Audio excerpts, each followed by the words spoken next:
Ayan guys, napakasarap na recipe ito. Gayahin ninyo, napaka-healthy. Yummy!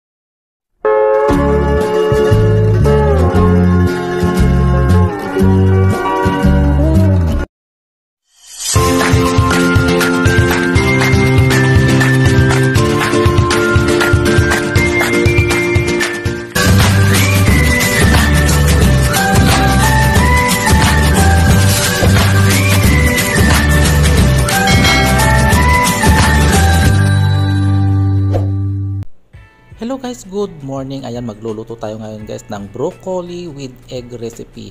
Ayan, napaka-healthy ito guys. So ayan guys, naglagay ako ng olive oil. Olive oil guys ang gamit ko kasi maganda yan sa atin kahit marami man ang ilagay natin. Okay lang kasi walang cholesterol yan, napakaganda.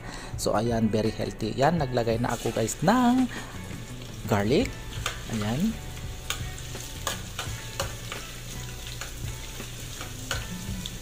And next guys, maglalagay din tayo guys ng onion para masarap. Minekos-mekos ko na. Ayan, mekos-mekos na natin hanggang magiging brown yung ating first ingredients na ilagay natin, yung garlic at saka yung ating onion. Ayan. So, mekos-mekos natin hanggang magiging brown. Then, ilalagay natin mamaya yung ating broccoli. Ayan, yan yung ating yung broccoli natin. Ay, cauliflower. Cauliflower. Yan yung cauliflower pala. Ayan.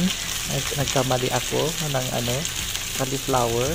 Ayan, maglagay tayo guys ng konting water para pangluto natin sa na yan, cauliflower.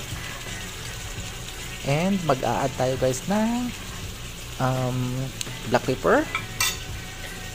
Ayan. And next guys, mag-a-add din guys tayo ng chili, pero kapag pang bata huwag kayong maglagay ng chili guys, medyo umaanghang yan, pero sa akin masarap yan kasi adults naman ako na nagpapasarap yan sa ating kapag kainan chili. Ayan, maglalagay din ako guys ng magic sarap. Ayan, pang malinamnam ika nga, kasi kapag mga Pilipino tayo, mahilig tayo sa malinamnam na pagkain. Ayan, so minsan bitchin o minsan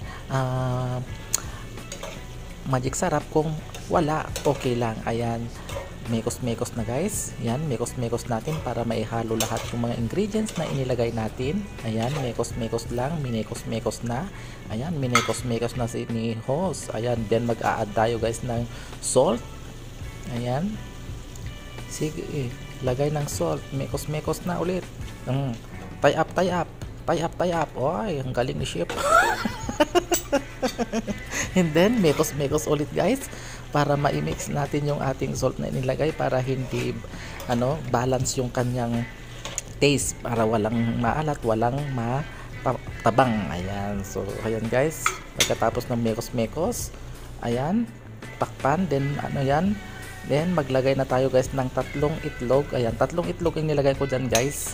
Ayan, so ayan, so pahinaan lang natin yung ating electric stove para hindi masunog doon sa ibaba. Ayan, so ayan guys, naghugas ako ng aking kamay, then mekos-mekos, mekos-mekos, ayusin mo yung pagkalapag para maganda yung satap niya mamaya. Ayan, ayan, ayusin mo lang konting ganyan yung egg, yung broccoli, then takpan mo, then i-balance mo lang yung yan, luto na siya guys. O diba, napakaganda, napakasarap yan guys, napaka-healthy. Ayan, gayahin niyo, napakasarap talaga yan, promise. Ayan, yan ang aking pang-agahan for today. Ayan, kung hindi ka pa nakapag-subscribe kay Jomar Beloria channel, please subscribe Jomar Beloria channel. Thank you for watching. Bye bye.